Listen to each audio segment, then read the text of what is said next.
Chapter 2. The Diamond Mines. And so 3 years went by. Sara's father wrote to her often, and Sara wrote loving little letters back to him. One day, a very exciting letter arrived. Everybody in the school talked about it for days. "My friend," wrote Mr. Crewe, "has some mines in northern India. And a month ago, his workers found diamonds there.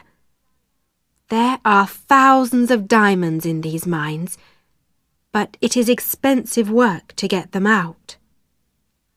My friend needs my help. So, little missus." This was Mr. Crewe's special name for Sara. "I am putting all my money into my friend's diamond mines. And one day, you and I are going to be very rich." Sara was not interested in money, but a story about diamond mines in India was exciting. Nearly everybody was very pleased for Sara, but not Lavinia, of course. "Huh!" she said. "My mother has a diamond. Lots of people have diamonds. What's so interesting about diamond mines?" "But there are thousands of diamonds in these mines," said Ermengarde. "Perhaps millions of them." Lavinia laughed. "Is Sara going to wear diamonds in her hair at breakfast then? Or is it Princess Sara now?" Sara's face went red. She looked at Lavinia angrily, but said quietly, "Some people call me Princess. I know that. But princesses don't get angry or say unkind things. So I'm not going to say anything to you, Lavinia." "To me, you are a princess," Ermengarde said to Sara later. "And you always look like a princess in your beautiful dresses." Sara was a princess to another girl, too. This was Becky.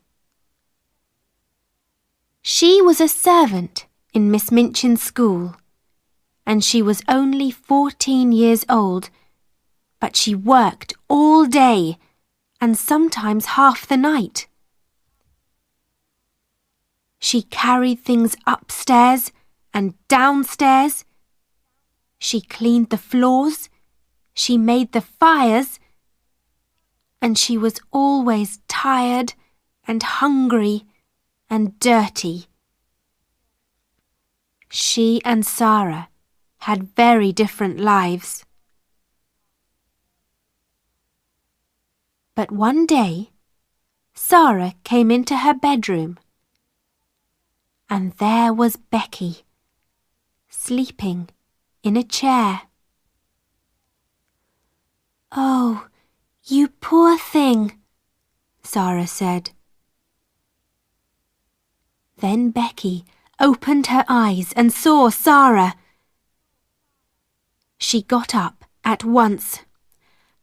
"Oh, miss," she said. "I'm very sorry, miss. I just sat down for a minute and—" "Don't be afraid," said Sara. She gave Becky a friendly smile. "You were tired, that's all." Are you going to tell Miss Minchin?" asked Becky. She began to move to the door. "Of course not," said Sara. "Please don't run away. sit down again for a minute. You look so tired. Oh, miss, I can't, Becky said. You're very kind, miss, but Miss Minchin. Please, said Sarah. She took Becky's hand. You're only a little girl, like me. Let's be friends. And so Becky sat down again, and soon she and Sarah were friends. Nobody knew about this, of course.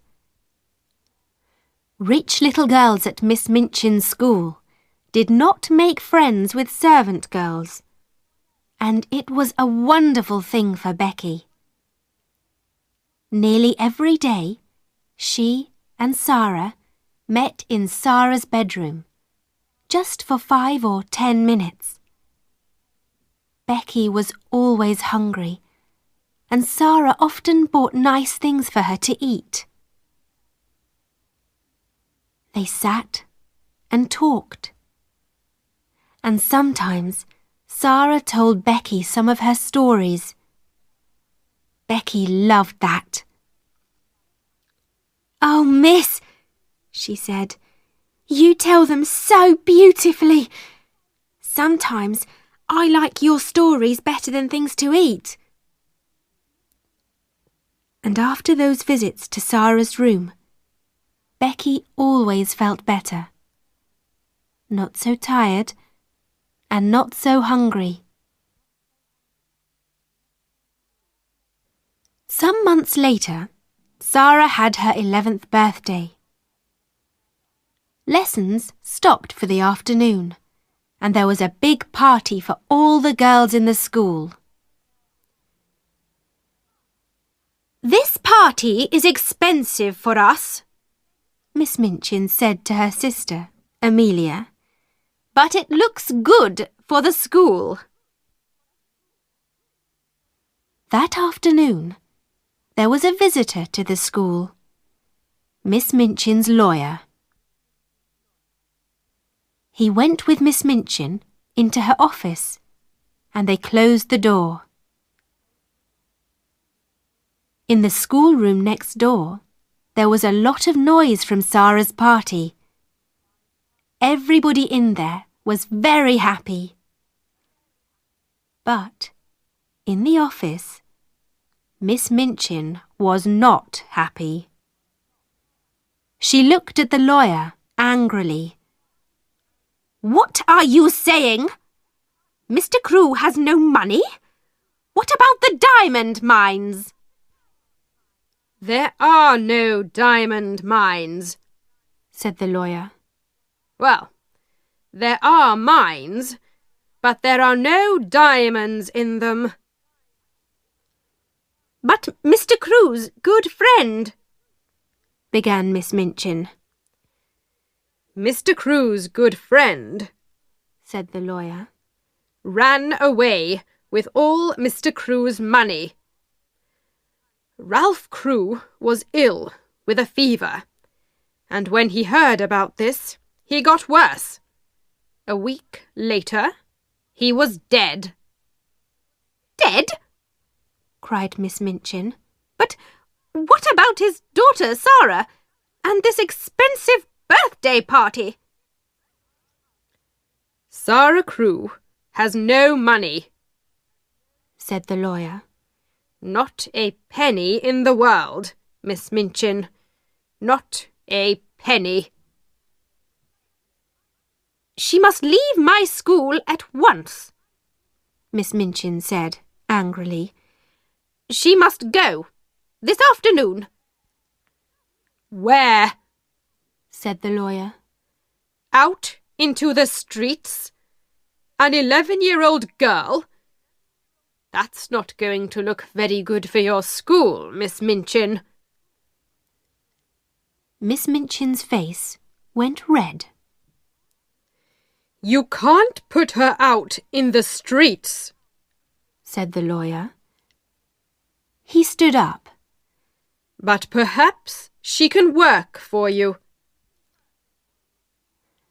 The lawyer left, and Miss Minchin called her sister Amelia. "Bring Sarah Crewe here at once," she said. 2 minutes later, Sarah, in her beautiful blue party dress, stood in front of Miss Minchin. "Have you a black dress, Sarah?" Miss Minchin said coldly. "Yes, Miss Minchin," said Sarah, "but it's very small." "Go and put it on at once," said Miss Minchin. "Your father is dead. There were no diamond mines, and your father's friend ran away with all his money. You have nothing. Not a penny. But I am going to be very kind to you. You can stay in my house, but now you must be a servant and work for your bread. You can sleep in a servant's room, upstairs, next to Becky's room."